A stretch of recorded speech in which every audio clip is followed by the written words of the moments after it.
மகிமை உண்டாகட்டும். இந்த அற்புதமான மாலை நேரத்திலே அவருடைய சமூகத்தில் நம்மை கூடி வர செய்திருக்கிறார். ஆச்சரியமான கிருபை. இந்நாள் வரைக்கும் கர்த்தர் நம்மை நடத்தி வந்திருக்கிறார். ஹல்லேலூயா. எத்தனையோ இடரல்கள், வேதனைகள், சோதனைகள், ஆனாலும் கர்த்தர் நம்மோடு கூட இருந்திருக்கிறார். ஹல்லேலூயா. இன்றைக்கு ஒருவேளை நீங்கள் சோர்வுகளோடு வந்திருக்கலாம். ஆண்டவர் சொல்கிறார், நான் உன் பங்கு, நீ சோர்ந்து போக வேண்டிய அவசியம் இல்லை. ஹல்லேலூயா.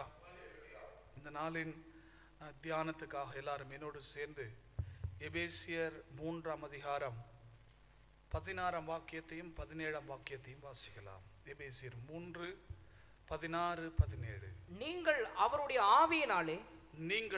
ஆவியினாலே உள்ளான மனுஷனில் வல்லமையாய் பலப்படவும் விசுவாசத்தினாலே கிறிஸ்து உங்கள் இருதயங்களில் வாசமாயிருக்கவும் நீங்கள் அன்பிலே வேரூன்றி நிலை பெற்றவர்களாகி சகல பரிசுத்தவான்களோடு கூட கிறிஸ்துவனுடைய அன்பின் அகலமும் நீளமும் ஆழமும் உயரமும் இன்னதென்று உணர்ந்து அறிவு கெட்டாத அந்த அன்பை அறிந்து கொள்ள வல்லவர்களாகவும் தேவனுடைய சகல பரிபூரணத்தாலும் நிறையப்படவும் அவர் தமது மகிமையினுடைய ஐஸ்வர்யத்தின்படியே உங்களுக்கு அனுக்கிரகம் பண்ண வேண்டும் என்று வேண்டிக் கொள்கிறேன். அல்லேலூயா. அப்போஸ்தலனாகிய பவுல் எபேசு சபைக்கு செய்கின்ற ஒரு விண்ணப்பத்தை நாம் இங்கே காண்கின்றோம். அற்புதமான விண்ணப்பம். எபேசு பட்டணத்துக்கு பவுல் செய்த இந்த ஜெபங்கள், நீங்க அத்தனை ஜெபங்களையும் நீங்க எடுத்து ஒரு சர்வே பண்ணி பார்ப்பீங்கன்னா, எபேசு சபைக்கு பவுல் ஜெபிக்கிற ஜெபம் பிரத்யேகமானதும் தனித்துவமானதுமாக இருக்கிறது. இப்படி ஜெபிக்கும் போது அவருடைய ஜெபத்தினுடைய அந்த அந்த அந்த ஜெபத்தினுடைய மைய கருத்து என்னன்னா, வேதம் சொல்றது 15ஆம் வசனத்தில், நம்முடைய கர்த்தராய் இருக்கிற இயேசு கிறிஸ்துவினுடைய பிதாவை நோக்கி முழங்கால் படியிட்டு. ஒரு ஊழியக்காரன் தன்னுடைய விசுவாச மக்களுக்காய், தன் மூலமாய் ஆண்டவரை அறிந்து கொண்டவர்களுக்காக முழங்கால் படியிடுகின்றான். அவனுடைய பொறுப்பை உணர்ந்து, அவனுக்கு கர்த்தர் வைத்திருக்கின்ற அந்த கடமை உணர்ந்து முழந்தால் படியிடுகின்றான். அப்படி முழந்தால் படியிடும் போது அந்த மக்களுக்காய் ஜெபிக்கிற ஜெபம் என்ன? புதிதாக ரட்சிக்கப்பட்ட மக்கள் கர்த்தரை இப்பொழுதுதான் ஏற்றுக்கொண்டு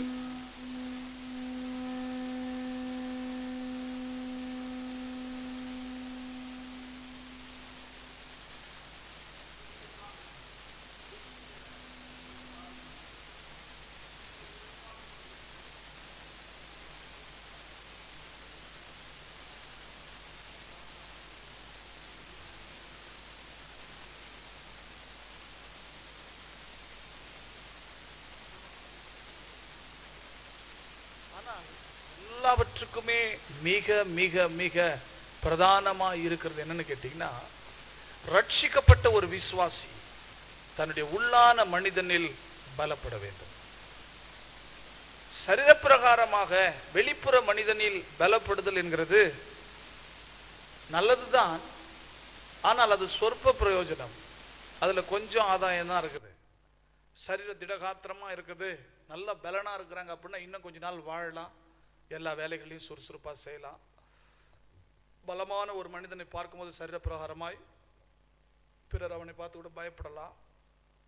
சரீர வளர்ச்சியை காண்பித்து அதன் மூலமாய் ஒரு கௌரவத்தை தேடிக்கொள்ளலாம். ஆனால் இந்த சரீர வளர்ச்சி ஆவிக்குரிய வாழ்க்கைக்கு எந்த விதத்திலும் உதவ போகிறது இல்லை. ஒரு சமயத்தில் சாமுவேல் தீர்க்கதரிசி சரீர வளர்ச்சியை பார்க்கிறார். ராஜாவை, இஸ்ரவேலின் மேல் 2வது ராஜாவை தேவன் அபிஷேகம் பண்ண போகிறேன் என்று சொல்கின்றார்.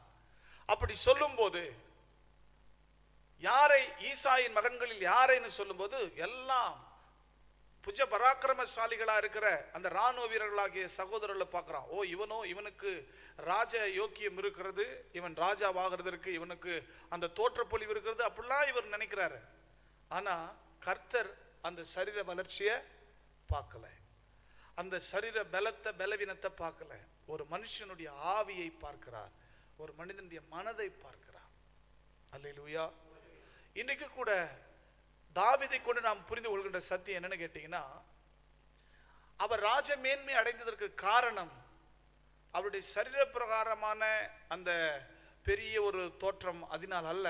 கர்த்தர் அவனுடைய இருதயத்தை மிகவும் நேசித்து அவனை தன்னுடைய இருதயத்துக்கு ஏற்றவன் என்று சொல்கின்றார். அவன் உள்ளான மனுஷன் சரியா இருந்தா, இன்னைக்கு நம்ம வாழ்க்கையில கூட நம்முடைய சரீர வளர்ச்சிக்காக நம்ம எத்தனையோ பிரயத்தனங்களை படுகின்றோம். ஒரு சகோதரன்கிட்ட தான் கேட்டேன், உனக்கு தொப்பை வளர்ந்துருச்சுன்னு நீ வருத்தப்படுற, ஆனா உன் மனசுல தேவையில்லாதெல்லாம் வளர்ந்துருச்சு, அதை பத்தி வருத்தப்படுறியா? அதை குறிச்சுலாம் வருத்தம் இல்லை. கண்ணுல சின்ன தூசு விழுந்துட்டு அது அருவிக்கினே இருக்குது, அது கண்ணில் தண்ணி வர வைக்குது, ஒரு இரிட்டேஷனை கொடுக்குது, அதை எடுத்து போட்டணும்னு சொல்லிட்டு வகை பார்க்குற, அதை யாருன்னா கண்ணை திறந்து ஊத சொல்ற, எதனா இருக்குதா பாரு எடுன்னு சொல்ற, கண்ணில் தண்ணியை வாரி அடிக்கிற, இல்லைன்னா ஹைட்ராப் விடுற, கண்ணில் ஒரு சின்ன தூசி விழுந்த உடனே அதை எடுக்கிறதுல அவ்வளோ கவனம் செலுத்துறியே. உன் மனசுல எத்தனை தூசி விழுந்திருக்குது, உன் உள்ளான மனுஷன் எந்த அளவுக்கு கரை படிஞ்சு போய் தூசி படிஞ்சு போயிருக்கிறான், அதை குறித்து என்ன அப்படின்னு கேட்டா அது உணர்வு இல்லை. கொஞ்சம் யோசித்து பாருங்க. கொஞ்சம் பாய்சனை எடுத்து சாப்பிட்டா என்ன பண்ணுவான் மனுஷன்? செத்துருவான். நல்லது தான் சாப்பிடணும், அதுவும் நான்வெஜ்லாம் சாப்பிடக்கூடாது. நான்வெஜ் கூட சாப்பிடலாம், இந்த பிராய்லர் சிக்கனை பார்த்து பார்த்து பார்த்து பார்த்து பார்த்து நம்ம சாப்பிட்றோம் இல்லையா? சரி, ஏன்னு கேட்டால் அது உடம்புக்கு கெடுதி உண்டாக்கும் அப்படின்னு. சரி, எல்லாத்துலேயுமே நம்ம இந்த சரீரத்தை பேணி பாதுகாக்கிறதுல அவ்வளோ எச்சரிக்கையாக இருக்கிறோம். கர்த்தர் இதை பார்க்கவே இல்லை. அதனால நீங்கள் இதை பாதுகாக்காதீங்க, என்ன வேணாலும் சாப்பிடுங்களான்னு நான் சொல்ல. அது அவசியம்தான், நல்லதை சாப்பிடணும், கண்ணில் தூசி விடக்கூடாது, காதுக்குள்ள எதுவும் பூச்சி போய் பூந்துக்க கூடாது, முகம் அழுக்கா இருக்கக்கூடாது, சரீர தொப்பெல்லாம் பெருத்து அப்படியே மாடு மாதிரி இருக்கக்கூடாது, கண்ட்ரோல்டா இருக்கிறதுலாம் நல்லது தான். ஆனா நாம் இந்த சரீரத்தில் காண்பிக்கிற அக்கறையில் பாதியாவது இந்த உள்ளான மனுஷனுக்கு காண்பிக்கிறோமா? அதுதான் கேள்வி. இந்த உடம்பு காட்டுற இந்த அக்கறையில இந்த உள்ளான மனுஷன், அந்த தேவன் பார்க்கிற அந்த மனுஷன் அவன் எப்படி இருக்கிறான், அதுக்கு பாதியாவது நாம் அக்கறை எடுக்கிறோமா? தொந்தியை போட்டுக்கின்னு 1 hour வாக்கிங் பார்த்தோம், கலெக்டர் ஆஃபீஸ் கிரவுண்டே 10 மணி நேரம் சுற்றி வர்றது, 1 hour வாக்கிங் போகிறது. இந்த தொந்தியை குறிக்கிறதுக்கு 1 hour போறிய வாக்கிங்கு ஒரு 10 நிமிஷம் முழங்கால் படிட்டு ஜெபிக்கிறியா உள்ளான மனுஷனுக்காக? கிடையாது. அப்போ பொதுவாகவே நம்மளும் எப்படி இருக்குன்னா ஒரு மாம்சத்துக்குரியவர்களை போல நிறைய நேரங்கள் இருக்கிறோம். வெளிப்புறமான மனிதனை பிறருக்கு முன்னாக நல்லா காமிக்கணும் அப்படின்றதுல கவனமா இருக்கிறோம். உடம்புக்கு எதுவும் வந்துடக்கூடாது. ஒரு சிலர் சொல்றாங்க, உடம்பு அப்படி பார்த்துக்கிறாயா, உடம்பு அப்படி பார்த்துக்கிறான், நம்மளா இல்ல அப்படி பார்த்துக்கிறான் உடம்ப, அப்படி என்ன சொல்றது, தங்கத்தட்டில் தான் சாப்பிட்றான், பஞ்சு மத்தியில தான் படுக்கிறான், சாப்பிட்றது முன்னாடி 10 முறை கையை கழுவுறான். மெக்கானிக்லாம் பாருங்க, இந்த லாரி மெக்கானிக்கு, கார் மெக்கானிக்லாம் அப்படியே கிரீஸ் கையோடு சாப்பிட்றான், நல்லா தான் இருக்கிறான். ஒருவேளை கிரீஸும் கூட போறதுனால என்னன்னு தெரியல. யோசித்து பாருங்க. இந்த நம்மை பொறுத்த வரைக்கும் இந்த சரீரம் பலனா இருக்கணும், இது பலவீனம் ஆயிடக்கூடாது, இந்த சரீரத்தின் அவயங்கள் சரியா இருக்கணும், இவைகள்ல கோளாறு வந்துடக்கூடாது, அதுக்கு இதை சாப்பிட்டா நல்லது, அதை சாப்பிட்டா நல்லது, அதை சாப்பிடலாம் நல்லது, இதை சாப்பிடலாம் நல்லது, எல்லாத்தையும் பார்த்து பார்த்து பார்த்து பார்த்து இந்த சரீரத்துக்கு செய்யறமே. இந்த உள்ளான மனுஷனை குறித்து நம்ம என்னைக்காவது கேர் பண்ணியிருக்கிறோமா? இந்த உள்ளான மனுஷன் பலமா இருக்கிறானா? இந்த உள்ளான மனுஷன் திடனா இருக்கிறானா? ஆரோக்கியமா இருக்கிறானா? உள்ளான மனுஷன் எப்படி இருக்கிறான்? யோசித்து பாருங்க. இதை குறித்து நம்ம சிந்திச்சிருக்கிறோமா? யோசித்திருக்கிறோமா? அதுதான் இன்னைக்கு ஆவியானவர் இந்த வருஷத்தின் கடையாந்திரத்துக்கு வந்திருக்கிற நம்மை பார்த்து கேட்கிற ஒரு கேள்வி. உள்ளான மனுஷன் எப்படி இருக்கிறான் யா? ஒரு சிலருக்கு அதை பத்திலாம் கவலையே கிடையாது. உள்ளான மனுஷனை பத்தி துளி கூட கவலை கிடையாது. உள்ளான மனுஷன் எப்படின்னா இருக்கட்டும், வெளியே நல்லா காமிச்சுக்கணும், எப்படி போடுறது மினிஸ்டர் காட்டனு, அதுல வந்துட்டு பேப்பரை கட்டை மடிச்சு வச்சுக்கின்னு ஒரே ஒரு 2000 ரூபாய் நோட்டு மட்டும் மேலே வச்சுக்கிறது. ஏன்னா கட்டை 2000 ரூபாய் நோட்டு இருக்கிற மாதிரி 4 பேர் பார்க்கணும், பார்த்து நம்மளை என்ன பண்ணணும், மதிக்கணும். யோசித்து பாருங்க. கவரிங் செயின்லாம் மாதிரி என்ன பண்ணிருக்கிறது, கழுத்தில் போட்டுருக்கிறது, 4 விரல்ல இருக்கிற மோதிரமும் கவரிங் இல்லை, எவனா கடனா வாங்கி வந்து போட்டுன்னு காமிக்கிறது. யோசித்து பாருங்க. பிறருக்கு முன்னாக உங்கள் தோற்றப்பொழிவை காண்பிக்கிறதில் நீங்கள் மிக கவனமா இருக்கிறீங்களே, கர்த்தருக்கு முன்னாக உங்கள் உள்ளான மனுஷனை காண்பிக்க நீங்க எவ்வளவு கவனமா இருக்கிறீங்க? உங்கள் ஆவிக்குரிய வாழ்க்கையின் அளவீடு வெளிப்பிரகாரத்திலே நீங்கள் எவ்வளவு ஆரோக்கியமா இருக்கிறீர்கள் என்கிறது மாத்திரம் அல்ல, உங்களுடைய உள்ளான மனுஷன் எப்படி இருக்கிறான், அவன் பலனுள்ளவனா இருக்கிறானா, அந்த உள்ளான மனுஷன் அவன் அவன் வளர்ந்திருக்கிறானா, அவனுக்குள்ள அவனு ஆரோக்கியம் இருக்கிறதா, அந்த உள்ளான மனுஷனை குறிச்ச கவனம் இருக்குதா? இந்த உடம்புல சின்ன தினமும் உடம்ப குளிக்கிறோம், டெய்லியும் குளிக்கிறோம், சரி சரீரத்தில் அழுக்கப்பட்டதும் டெய்லியும் குளிக்கிறோம், நம்மளா போய் அழுக்க தொடரனா கூட அது என்ன பண்ணுது, வந்து ஒட்டிக்குது, காத்துல வருது, எதுலயோ வருது. சென்னைக்கு ஒரு நாள் போயிட்டு வந்த பைக்ல அப்படின்னா தலையெல்லாம் மண்ணா இருக்கும், மோமெல்லாம் இப்படி தொடச்சி பார்த்தா கரிகரியா இருக்கும், அதாவது ஒட்டுது. நான் போய் ஒட்டல, ஏன்னா அப்படிப்பட்ட பொல்லாத உலகத்தில் டெய்லியும் குளிக்கிறேன், டெய்லியும் எனக்குள்ள சுத்திகரிப்பின் ஜெபம் இருக்கிறதா, தினமும் சுத்திகரிப்பின் ஜெபம் இருக்கிறதா? நமக்குள்ளே இந்த அசூசிகள் நீங்க நாம் சுத்திகரிக்கப்படுறோமா?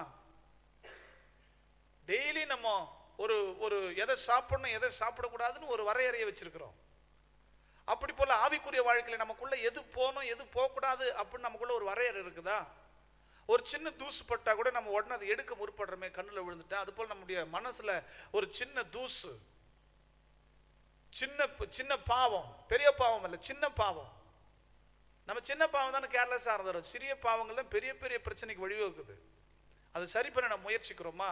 இந்த உள்ளான மனுஷன் எந்த நிலையில் இருக்கிறான்? பவுல் அப்போஸ்தலன் இதிலே மிக கவனமா இருக்கிறார். விசுவாச மக்கள் வெளியே வெளியே உண்டு பெருத்திருக்கிறார்களோ இல்லையோ, வெளியே பார்க்கிறதுக்கு ஜெய்ஜாண்டிக்கா இருக்கிறாங்களோ இல்லையோ, அது ரெண்டாவது. ஆனால் அவர்கள் இந்த உள்ளத்துக்குள்ளே சரியா இருக்கணும். அதுதான் அவருடைய ஜெபத்தினுடைய சாராம்சமே. ஆண்டவரே, எங்க ஜனங்களா 4 நாள் கார் வாங்கணும், 4 நாள் வீடு கட்டணும். ஆண்டவரே, இந்த எபேசு பட்டணத்தில் இருக்கிறவங்க எல்லாரும் அப்படியே கழுத்துல 10 சவரம் கையில 10 சவரம் தொங்கணும். அவங்க அப்படி ரோட்ல போகும்போதே யார் இவங்க அப்படின்னு கேட்டா இவங்களாம் கர்த்தருடைய பிள்ளைங்க அப்படின்னு சொல்லணும். இதை பார்த்து அப்படின்னா ஜோஸ் ஆளுக்காசம் ஜோய் ஆளுக்காசம் கல்யாண் ஜுவல்லரிக்காரன் தான் பெரிய கர்த்தருடைய பிள்ளையா இருப்பான். உலக ஆசீர்வாதங்கள் இருந்து கர்த்தர் நமக்கு கொடுக்கிறார், அதுல எந்த மாற்றமும் இல்லை. ஆனால் நம்முடைய கவனம் அதன் பேர்ல இருக்கக்கூடாது. நம்முடைய கவனம், நான் உள்ளான மனுஷனில் பலப்பட வேண்டும். அல்லேலூயா. எந்த அளவுக்கு நீங்க உள்ளான மனுஷன்ல பலப்படுறீங்களோ அந்த அளவுக்கு உங்களுக்கு ஜெயம் இருக்கும். ஒரு காரியத்தை புரிஞ்சுங்க, ஏன் பவுல் அப்போஸ்தலன் உள்ளான மனுஷனில் நீங்கள் பலப்படணும்னு சொல்றார் அப்படின்னா அதுக்கு அவசியம் இருக்கிறது. பலன் எப்ப தேவைன்னா, போர் என்றால் அதை சந்திக்க ஒரு பலன் தேவை. அப்போ அப்போஸ்தலன் விசுவாசிகளுடைய பலத்துக்காக மன்றாடுகிறார் என்று சொன்னால், ஏன் அப்படி மன்றாடுகிறார் என்று கேட்பீர்கள் என்று சொன்னால், விசுவாசிகளுக்கு ஒரு போர் இருக்கிறது, விசுவாசிகளுக்கு ஒரு போராட்டம் இருக்கிறது.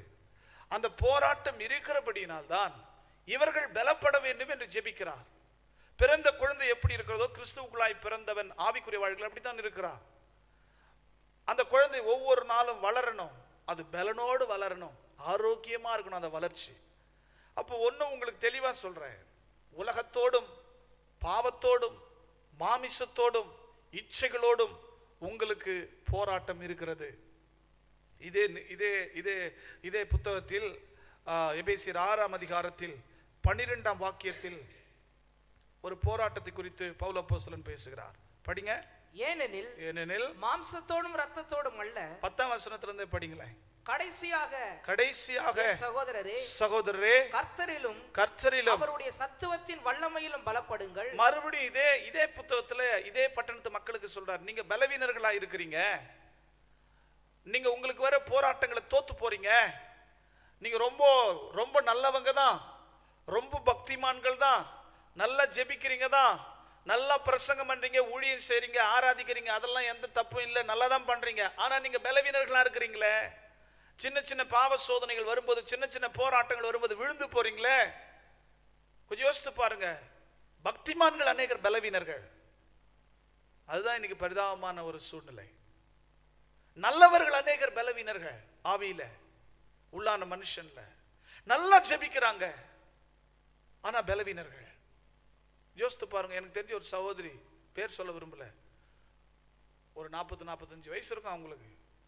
அற்புதமாய் ஜெபிப்பார்கள். ஆனா ஜெபம் முடிஞ்ச உடனே வாய் திறந்து அவிசுவாசமா பேசுவாங்க. எதன் வெளிப்பாடு அப்படின்னா ஆவிக்குரிய வாழ்க்கையில பலவீனமா இருக்கிறாங்க. ஜெபமெல்லாம் ஜோரா தான் இருக்குது, பிரசங்கம் எல்லாம் ஜோரா தான் இருக்குது. ஆனா ஆவிக்குரிய வாழ்க்கையில அந்த உள்ளான மனுஷன்ல பலன் இல்லை. அவர்களுக்கு வருகின்ற போர்களில் தோத்து போறாங்க. பிசாசு போர் தொடுத்துக்கினே தான் இருப்பான். பிசாசு கொண்டு வருகின்ற பிரச்சனைகள், போராட்டங்கள், பாவ சோதனைகள், மனுஷரால் வருகிற நிந்தைகள், சூழ்நிலைகளில் வருகின்ற புயல் காற்றுகள், சூறாவளிகள், வாழ்வின் தட்பவெப்பநிலை மாற்றங்கள், இவைகளின் நிமித்தம் அநேகர் சோர்ந்து போறதுக்கு காரணம் என்னன்னா இங்க பலன் இல்லை. அதனால்தான் சோர்ந்து போறாங்க. நல்லவங்க தான், ஆண்டவர் நேசிக்கிறாங்க, அன்பா இருக்கிறாங்க, பக்திமான்கள், யோக்கியர்கள் தான். ஆனா சோர்ந்து போறாங்க, விழுந்து போறாங்க. ஏன் ஆண்டவரே அப்படின்னு சொல்லிட்டு ஆண்டவரையே சலிச்சுக்கிறாங்க. அதனால தான் பவுல் சொல்றாரு, நான் நினைக்கிறேன் இந்த எபேசு பட்டணத்து விசுவாசிகளும் பலவீனமா தான் இருந்திருப்பாங்க. அவங்க பலப்படட்டும் ஆண்டவரே அப்படின்னு 3வது அதிகாரத்துல ஜெபிச்சு 6வது அதிகாரத்துல மறுபடியும் சொல்றாரு, பலப்படுங்கப்பா, எல்லாம் பலப்படுங்க, கர்த்தருக்குள்ள பலப்படுங்க. இன்னைக்கு உங்களுக்கு இந்த அனுபவம் இருக்குதா? கர்த்தருக்குள்ள நீங்க பலப்படுற அனுபவம் உங்களுக்கு இருக்கிறதா? முட்டை பால் சாப்பிட்டு உடம்பு பலப்படுத்துறோம், கர்த்தருக்குள்ள எப்படியா பலப்படுறது? வேதம் சொல்றது, கர்த்தரிலும் அவருடைய சத்துவத்தின் வல்லமையிலும் பலப்படுங்கள். நீங்கள் பிசாசின் தந்திரங்களோடு எதிர்த்து நிற்க திராணி உள்ளவர்களாகும்படி நீங்கள் எதிர்க்க வேண்டிய ஒரு காரியம் இருக்கிறது. அது என்ன கேட்டீங்கன்னா, நாம் பரலோகத்தில் இல்ல, பூலோகத்தில் இருக்கிறோம். இந்த பூலோகத்தில் நாம் எதிர்க்க வேண்டிய ஒரு காரணி இருக்கிறது. அது என்னவென்று சொன்னால் பிசாசின் தந்திரம். பிசாசின் தந்திரத்தை நாம் எதிர்க்க வேண்டிய அவசியம் இருக்கிறது. இதை நீங்கள் புரிந்து கொள்ள வேண்டும். இன்னைக்கு அநேகர் இதை யோசிக்க மறந்துட்டாங்க. இன்னைக்கு நீங்க இதை யோசிக்கணும். பிசாசு தந்திரமா வருவான். எந்த விதத்திலாம் குடும்பத்தை கெடுக்கலாம், வாழ்க்கையை கெடுக்கலாம், எதிர்காலத்தை கெடுக்கலாம், ஊழியத்தை கெடுக்கலாம், ஒற்றுமையை கெடுக்கலாம், ஐக்கியத்தை கெடுக்கலாம் அப்படின்னு பிசாசு தந்திரமா எந்த விதத்தினாலும் வருவான். ஆனா நீங்க அவனை எதிர்க்க திராணி உள்ளவர்களாய் மாறணும். அல்லேலூயா. வேதம் சொல்லுது, நீங்கள் ஒரு சிலவைகளை எதிர்த்து நிற்க வேண்டும். பிசாசுக்கு எதிர்த்து நில்லுங்கள், அப்போது அவன் ஓடி போவான். பொல்லாத எண்ணங்களுக்கு எதிர்த்து நிற்க வேண்டும், பொல்லாத ஆசைகளுக்கு எதிர்த்து நிற்க வேண்டும், அவிசுவாசமான எண்ணங்களுக்கு எதிர்த்து நிற்க வேண்டும், பிசாசு கொண்டு வருகின்ற தோல்விகரமான எண்ணங்களுக்கு எதிர்த்து நிற்க வேண்டும். அப்ப மாம்சிகங்களுக்கு, பெருமைக்கு, தேவையில்லாத வைராக்கியத்துக்கு, தேவையில்லாத பகை உணர்வுக்கு, பழிவாங்குற எண்ணத்துக்கு எதிர்த்து நிற்கணும். ஆனா ஏன் நல்லா ஜெபிக்கிறவங்க கூட ரொம்ப மாம்சிகமா பிறரை பழி வாங்கணும், எனக்கு செஞ்சுட்டாங்க, நான் செஞ்சணும்னு நினைக்கிறாங்க அப்படின்னா இன்னும் என்ன பண்ணல? அவங்க பலப்படல. இந்த உலகத்தில் நாம் எதிர்க்க வேண்டியவைகள் இருக்கிறது. அல்லேலூயா. நம்ம பெந்தகோஸ்தே மூவ்மெண்ட்டுக்கு என்ன சொல்லுவாங்கன்னா ப்ராட்டஸ்டன்ஸ் அப்படின்னா, ப்ராட்டஸ்டன்ட்னா இப்போ அந்த குடியுரிமை சட்டத்தை எதிர்த்து எல்லாம் என்ன பண்ணுகிறாங்க? எதிர்த்து போராடுறாங்களா? ப்ராட்டஸ்டன்ட்னா எதிர்க்கிறது. அப்போ மார்ட்டின் லூதர் ஒரு எதிர்த்து ஒரு கிளர்ச்சியை உண்டாக்கினார். அதுதான் சீர்திருத்த சபை. அப்படி போல நாம் கூட இன்னைக்கு எதிர்க்கிற கிறிஸ்தவர்களாய், உண்மையான ப்ராட்டஸ்டன்ட் கிறிஸ்தவர்களாய் நாம் இருக்கணும். உண்மையாகவே நாம் ஒரு பெந்தகோஸ்தே கிறிஸ்தவர்களாய் நாம் இருக்கணும். ஒரு ஆவிக்குரிய கிறிஸ்தவர்களாய் இருக்கணும். வேதம் சொல்லுகிற கிறிஸ்தவனாய் இருக்கணும். ஆவியின்படி நடக்கிற கிறிஸ்தவனாய் இருக்கணும். மாம்சத்தின்படி நடக்காதவனாய் இருக்கணும். ஏன் நம்மளால எதிர்க்க முடியல அப்படின்னு கேட்டா, பலன் இல்லை, எதிர்க்க திராணி இல்லை. அப்ப ஆவியானவர் சொல்றாரு, நீ சோர்ந்து போற, இடறி போற, பிரச்சனை வந்துட்டு உனக்கு மட்டும்தான் வருதுன்னு நினைக்காதப்பா. பிரச்சனை எல்லாருக்கும் வருது, சோதனை எல்லாருக்கும் வருது, எல்லாருக்குமே அது உண்டு. ஆனா நீ ஏன் ரொம்ப உடஞ்சி போற? ஏன் சோர்ந்து போற? ஏன் ஜெபத்தை விட்டுற? ஏன் பக்தியை குறைச்சிக்கிற? ஏன் தியானத்தை குறைய பண்ற? ஏன் ஆண்டவரை சலிச்சுக்கிற? ஏன் சூழ்நிலையோட ஒத்து போயிடுற? கர்த்தர் சொல்றாரு, உனக்குள்ள பலன் இல்லை. நீ உள்ளான மனுஷன்ல பலப்படணும். வெளியே பார்க்கறது நல்ல ஜெய்ஜாண்டிக்கா தான் இருக்கிற, 110 கிலோ. ஆனா அது ஆவிக்குரிய வாழ்க்கைக்கு உதவாது. உன்னுடைய ஜிம்பாடி ஆவிக்குரிய வாழ்க்கைக்கு உதவாது. எந்த அளவுக்கு சத்திய வசனத்தை கொண்டு தேவ ஆவியினால் நீங்க உங்க உள்ளான மனுஷனில் பலப்பட்டிருக்கிறீங்க. நீங்கள் எதிர்க்க வேண்டிய காரியங்கள் உண்டு. ஆகவே திராணி உள்ளவர்களாகுங்கள். மறுபடியும் ஆவியானவர் சொல்றாரு, நீங்கள் எதிர்க்க வேண்டிய காரியங்கள் உண்டு. ஆகவே திராணி உள்ளவர்களாய் மாறுங்கள். உங்கள் உள்ளான மனுஷனில் பலப்படுங்கள். ஆவிக்கு விரோதமானவைகளை எதிர்த்து நில்லுங்கள். வேத வசனங்களுக்கு விரோதமானவர்களை எதிர்த்து நில்லுங்கள். நீதிக்கும் பரிசுத்தத்துக்கும் எதிரானவர்களை எதிர்த்து நில்லுங்கள். தேவ சித்தத்துக்கு புறம்பானவர்களை தந்திரமாய் கொண்டு வருகின்ற சர்வமாகிய பிசாசின் தலையை நசுக்குங்க. தந்திரத்தில் விழுந்து போகாதீங்க. அப்ப எதிர்க்க வேண்டிய காரியங்கள் உண்டாகையால் நாம் பலப்பட வேண்டியது இருக்கிறது. எதையெல்லாம் எதிர்க்கணுமா? 11ஆம் வசனத்துல சொல்றாரு. 12ஆம் வசனத்துல படிங்க. ஏனெனில் மாம்சத்தோடும் இரத்தத்தோடும் அல்ல, மாம்சத்தோடும் இரத்தத்தோடும் அல்ல, துரைதனங்களோடும் அதிகாரங்களோடும் பிரபஞ்சத்தின் அந்தகார லோகாதிபதிகளோடும் வானமண்டலங்களில் உள்ள பொல்லாத ஆவிகளின் சேனைகளோடும் நமக்கு போராட்டம் உண்டு. எதிர்க்க வேண்டியவைகள் உண்டு. ஆகவே திராணி உள்ளவர்கள் ஆகுங்கள். சர்வாயுத வர்க்கத்தை தரித்துக் கொள்ளுங்கள். நமக்கு ஒரு போராட்டம் உண்டு. அந்த போராட்டம் மாம்சத்தோடும் இரத்தத்தோடும் அல்ல. அல்லேலூயா. நாளைக்கே கிறிஸ்தவர்களுக்கு விரோதமாய் சட்டங்கள் இயற்றப்படும் என்று சொன்னால் நம்முடைய விரோதி பிரதம மந்திரி இல்லை, நம்முடைய விரோதி அவருக்கு பின்னாடி இருக்கிற எந்த அமைப்பும் இல்லை, அவர்களை இயக்கி கொண்டிருக்கிற ஒரு ஆவிக்குரிய வல்லமை. அதுதான் நம்ம புரிஞ்சுக்கணும். மனிதர்கள் சாத்தானின் கையிலே கருவிகளாய் மாறி போகிறார்கள். சாத்தான் அவர்களை இயக்க ஆரம்பிக்கின்றான். ஆட்டி வைப்பவன் அவன், ஆடுகிறவர்கள் இவர்கள். நமக்கு இந்த சரீர பிரகாரமான மனிதனில் யாருமே சத்துரு கிடையாது. நமக்கு இருக்கிற ஒரே சத்துரு பிசாசு. நீங்கள் அதை புரிந்து கொள்ள வேண்டும். உங்களுக்கு விரோதமாக ஒரு சில தீங்குகளை செய்திருக்கலாம், உங்களை நிந்தித்திருக்கலாம், துரோகம் செய்திருக்கலாம், உங்களை அவமானப்படுத்தியிருக்கலாம், உங்களை அசிங்கப்படுத்தியிருக்கலாம், உங்களை இழிவாய் பேசியிருக்கலாம், நீங்கள் செய்த நன்மைக்கு பதிலாக தீமை செய்திருக்கலாம். ஒரு நாளும் அவங்களை வெறுக்காதீங்க. ஏன்னா அவங்க நல்லவங்க தான். அவர்கள் எதினால் இயக்கப்படுகிறார்கள் என்கிறத பாருங்க. அவர்களுக்கு பின்னாக இருக்கின்ற அந்த ஆவியை நீங்கள் எதிர்க்க வேண்டும். அதோடு தான் நம்முடைய போராட்டம். அப்ப நான் பலப்பட வேண்டிய அவசியம் என்ன? உள்ளான மனுஷனில் கர்த்தரிலும் அவருடைய சத்துவத்தின் வல்லமையிலும் வசனத்தை கொண்டு பரிசுத்த ஆவியினாலே நான் என் மனதை பலப்படுத்த வேண்டிய அவசியம் என்ன? எனக்கு ஒரு போராட்டம் இருக்கிறது. அது மனிதர்களோடு இல்ல, பிசாசோடு. அந்த போராட்டத்தில் பிசாசு தந்திரமாய் என்னிடத்தில் வருவான். அவனை எதிர்க்க திராணி உள்ளவனாய் நான் மாறணும். அவனை ஜெயிக்கணும், அவனை மேற்கொள்ளணும். அதுக்காக நம்ம என்ன செய்யணும்? பலப்படணும். இந்த வருஷங்கள் இத்தனை நாட்கள் சென்றது. எத்தனை முறை நாம் மாம்சத்தால் ஜெயிக்கப்பட்டோம்? எத்தனை முறை நம்முடைய சுயம் நம்மை மேற்கொண்டது? எத்தனை முறை நாம் நம்முடைய சித்தத்துக்கு நம்முடைய வழியை தெரிந்தெடுத்து கொண்டோம்? ஒரு விஷயம் நாம் அதை யோசிக்க வேண்டும். இதற்கு மேலாவது நாம் எதிர்க்கிற அளவிற்கு, பிசாசின் காரியங்களை எதிர்க்கிற அளவிற்கு பலப்படணும். எதிர்க்கிற அளவுக்கு திராணி உள்ளவளாய் மாறணும். உலகமோ மாம்சமோ பிசாசோ கண்களின் இச்சையோ ஜீவனத்தின் பெருமையோ நம்மை மேற்கொள்ள நாம் விடக்கூடாது. நாம் நம்முடைய உள்ளான மனுஷனில் பலப்படணும்.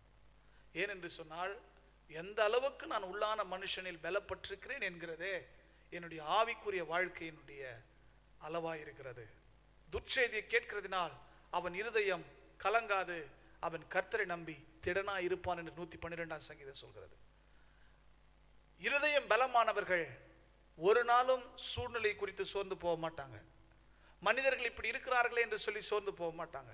என் வாழ்க்கை இப்படி இருக்குதுன்னு சொல்லி சோர்ந்து போக மாட்டாங்க. எந்த சூழ்நிலையிலும் அவர்கள் உறுதியாக இருப்பார்கள். கர்த்தரை நம்புகிற நம்பிக்கையை விடாதிருப்பார்கள். 100% எதிர்மறையான சூழ்நிலையானாலும் என் தேவன் என்னை கைவிட மாட்டார், எனக்காக அவர் யாவையும் செய்து முடிப்பார் என்ற விசுவாசத்தில் பெருகுவார்கள். அல்லேலூயா. அப்போ உள்ளான மனுஷனில் எப்படி பலப்படுறது? சிம்பிளா சொல்றேன். இருக்கிற கொஞ்ச நேரத்தில் பெருசாலாம் சொல்ல முடியாது. சிம்பிளா சொல்றேன். எப்படி உள்ளான மனுஷன்ல பலப்படுறதுன்னு சிம்பிளா சொல்றேன். பலப்படணும்னா ஆகாரம் ரொம்ப முக்கியம். நம்முடைய ஆவிக்குரிய வாழ்க்கையின் ஆகாரம் தேவனுடைய வார்த்தை.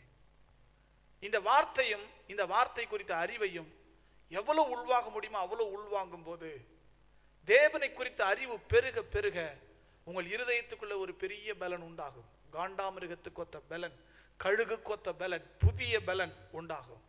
இந்த வார்த்தையை நீங்கள் வார்த்தை என்னும் அப்பத்தை புசியுங்கள், பரிசுத்த ஆவி என்னும் தண்ணீரை பருகுங்கள்.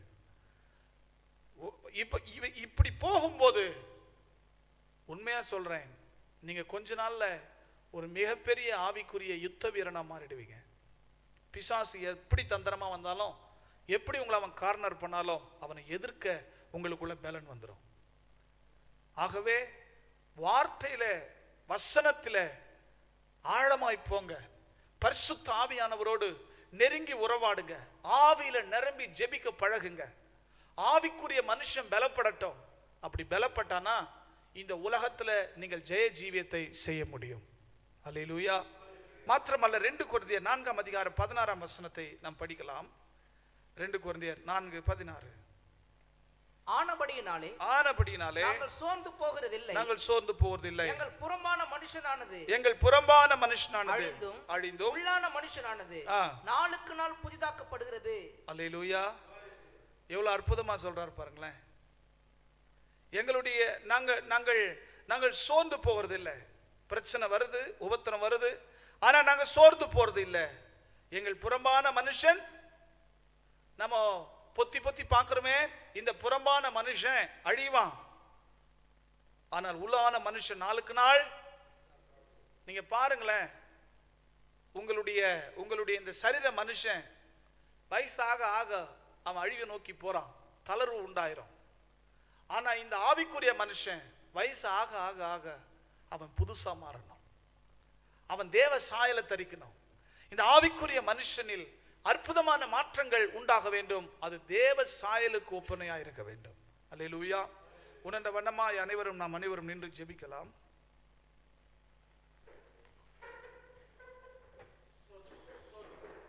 கிருபை மிகுந்தவரே, இயேசுவின் நாமத்தில் உம்மை துதிக்கிறோம் அப்பா. இந்த அற்புதமான நாளுக்காய் ஸ்தோத்திரம்.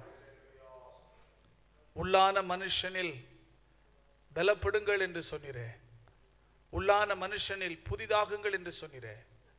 பலவீனம் எங்களை நெருங்கக்கூடாது. ஆவியிலே பழைய காரியங்கள், நாங்கள் விட்ட பாவங்கள் எங்கள் ஆவியிலே மீண்டும் எங்களை தொடரக்கூடாது. நாங்கள் நாளுக்கு நாள் புதிதாக்கப்பட்ட வாழ்க்கையை வாழ உதவி செய்யும். இயேசுவின் மாறாத நாமத்தில் பிதாவே, ஆமென். நம் அனைவரும் சேர்ந்து சொல்வோம். என் ஆத்துமாவே கர்த்தரை ஸ்தோத்திரி, என் முழுமே பரிசுத்த நாமத்தை ஸ்தோத்திரி. என் ஆத்துமாவே கர்த்தரை ஸ்தோத்திரி, கர்த்தர் செய்த சகல உபகாரங்களை மறவாதே. ஆமென். நம்முடைய கர்த்தராகிய இயேசு கிறிஸ்துவின் கிருபையும் பிதாவாகிய தேவனுடைய அன்பும் பரிசுத்த ஆவியானுடைய ஐக்கியமும் இன்றும் என்றும் சதா காலங்களிலும் நம் அனைவரோடும் கூட நீடித்து நிலைத்திருப்பதாக. ஆமென்.